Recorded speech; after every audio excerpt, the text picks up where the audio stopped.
और इस वक्त की सबसे बड़ी खबर, चुनाव आयोग आज महाराष्ट्र और झारखंड विधानसभा चुनाव के लिए तारीखों का ऐलान करने वाला है। आज दोपहर 3:30 बजे चुनाव आयोग प्रेस कॉन्फ्रेंस करके तारीखों का ऐलान करेगा। महाराष्ट्र में विधानसभा की 288 सीटों को लेकर आज जारी हो जाएगी डेट्स और झारखंड में भी 81 सीटों पर मतदान होने जा रहे हैं, उसको लेकर भी आज डेट्स अनाउंस किए जाएंगे। तो महाराष्ट्र और झारखंड के चुनाव को लेकर सरगर्मियां तेज हैं। आज 3:30 बजे इलेक्शन कमीशन की ओर से आज प्रेस कॉन्फ्रेंस होगा, उसके बाद डेट्स का ऐलान कर दिया जाएगा।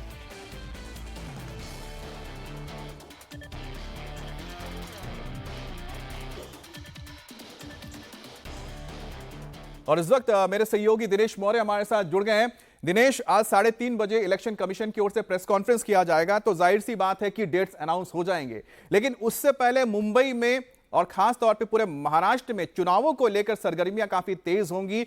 फिलहाल अगर बात की जाए अभी तक क्या माहौल आपको नजर आ रहा है महायुति और साथ ही साथ महाविकास अघाड़ी को लेकर? क्या सहमति बन गई है सीटों को लेकर?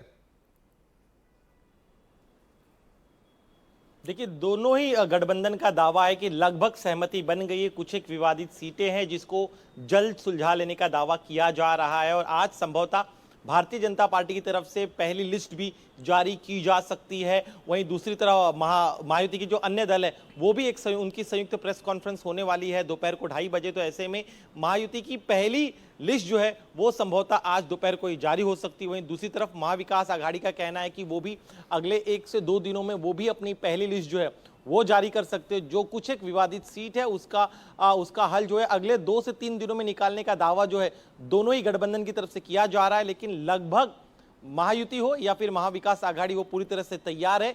26 नवंबर को इस सरकार का कार्यकाल खत्म हो रहा है, ऐसे में उसके पहले सरकार बनना बेहद जरूरी है और इसीलिए दोनों ही गठबंधन जो वो कयास लगा रहे थे कि आज जो है अनाउंसमेंट हो सकता है और उसी तरह से आज आया है। जैसे कि 3:30 बजे प्रेस कॉन्फ्रेंस होने वाली है, तो माहौल महाराष्ट्र में पिछले महीने भर से ही चुनाव का बना हुआ है और अब आज जब आधिकारिक तौर पर आज ऐलान हो जाएगा तब सही मायनों में महाराष्ट्र में खेल शुरू होगा। लेकिन जिस तरह से कई सारे मुद्दे हुए, खास तौर पे महायुति जो है लॉ एंड ऑर्डर के मुद्दे पर काफी ज्यादा पीछे नजर आ रही थी, जिस तरह से एक के बाद एक घटनाएं हुई, तो इन मुद्दों को कैप्चर करने का प्रयास महाविकास आघाड़ी की तरफ से किया जाएगा। वहीं महायुति का कहना है कि हरियाणा की जीत के बाद उनके हौसले और बुलंद है और सरकार उनकी अगली बनेगी। जी, लेकिन दिनेश, सबसे बड़ी बात है कि इस वक्त महायुति हो या फिर महाविकास अघाड़ी हो, दोनों ही धड़ों में कहीं ना कहीं खींचता नजर आ रही है, लेकिन सबसे अच्छा तालमेल आपके हिसाब से किस गठबंधन में नजर आ रहा है?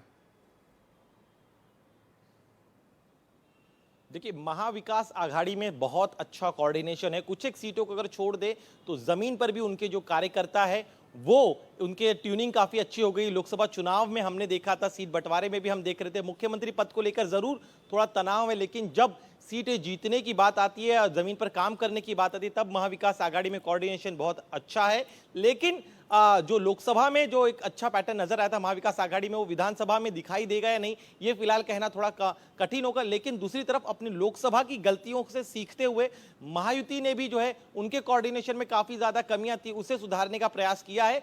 ऊपर से जरूर दिखा रही है महायुति की सब कुछ ठीक है, लेकिन जमीन पर सही मायनों में उन्हें सबसे ज्यादा दिक्कतों का सामना करना पड़ रहा है। नेताओं के मन अब तक मिले नहीं है, कार्यकर्ता जो जमीन पर काम करते हैं उनको समझाना बेहद मुश्किल टास्क हो। लेकिन बीजेपी ने इस बार माइन्यूट प्लानिंग की है, माइक्रो प्लानिंग के तहत जिन जिन जगहों पर उनसे गलतियां हुई थी उन गलतियों को सुधारने का प्रयास बीजेपी द्वारा किया गया। वहीं दूसरी तरफ जो कांग्रेस ओवर कॉन्फिडेंस में थी लोकसभा चुनाव के बाद महाराष्ट्र में, हरियाणा के झटके बाद वो भी अब जमीन पर आई है। उन्होंने भी अपने एस्पिरेशंस को थोड़ा कम किया है, अब वो भी अंडरस्टैंडिंग के लिए, समझौता करने के लिए ठाकरे सेना के साथ और पवार के साथ तैयार है।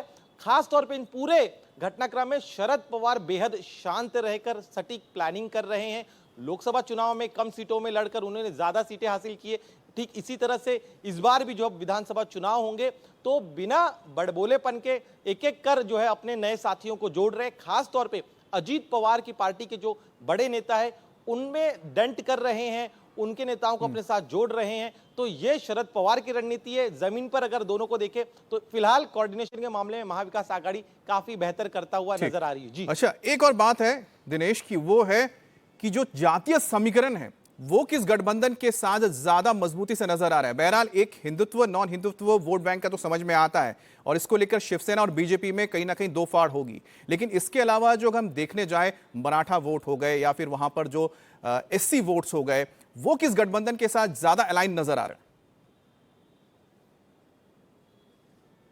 देखिए, आप लोकसभा चुनाव में हमने पैटर्न देखा था कि दलित, मुस्लिम और मराठा मतदाता जो है वो महाविकास आघाड़ी के साथ एक साथ खड़े थे, लेकिन लोकसभा चुनाव से लेकर अब तक के इस पूरे घटनाक्रम में बीजेपी ने मराठा अगर उन्हें भी रिझाने का प्रयास करे, लेकिन मराठा मतदाताओं को छोड़ दे तो उसके अलावा जितनी तमाम अन्य जातियां, फिर ओबीसी हो, दलित हो या फिर अन्य वर्ग हो, सभी को अपने साथ जोड़ने का प्रयास कर रही है। जहां जहां उनसे चूक हुई थी उन्हें जो अपने उन चूक को सुधारने का प्रयास कर रही है। तो अगर मराठा मतदाता जो है लोकसभा की तरह इस बार भी उनके साथ बड़े पैमाने पर साथ नहीं देता है, तो भी उसका काउंटर पोलराइजेशन, जैसे हमने हरियाणा में पैटर्न देखा, 36 बिरादरी को साथ मिलाने का प्रयास किया गया था, ठीक उसी तरह का प्रयास जो है महाराष्ट्र में भी करने का प्रयास जो है वो भारतीय जनता पार्टी द्वारा किया जा रहा है। यही वजह है कि समाज के सभी तबकों को, एक के जो बड़े लोग हैं या फिर जो उनके लिए अलग अलग कार्यक्रमों का ऐलान जो है वो हाल के दिनों में सरकार द्वारा किया गया है। तो चूक को सुधार लिया गया है, इस तरह का बातें जो है वो भारतीय जनता पार्टी द्वारा की जा रही है। तो मराठा वर्सेस अन्य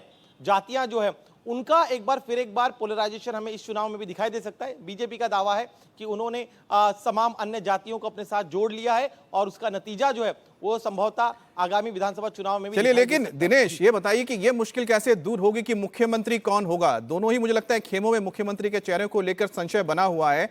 हालांकि उद्धव ठाकरे तो बहुत मुखर होकर यही कह रहे हैं कि वो मुख्यमंत्री के दावेदार हैं, तो ऐसे में क्या नाना पटोले मान जाएंगे? शरद पवार तो फिर भी बाहर से रखकर पूरे इस मैच को कंट्रोल कर रहे हैं। देखिए, महाविकास आघाड़ी हो या फिर महायुति, जिनके ज्यादा विधायक आएंगे वो सीएम पद पर दावा ठोकेगा, एक ये चीज है।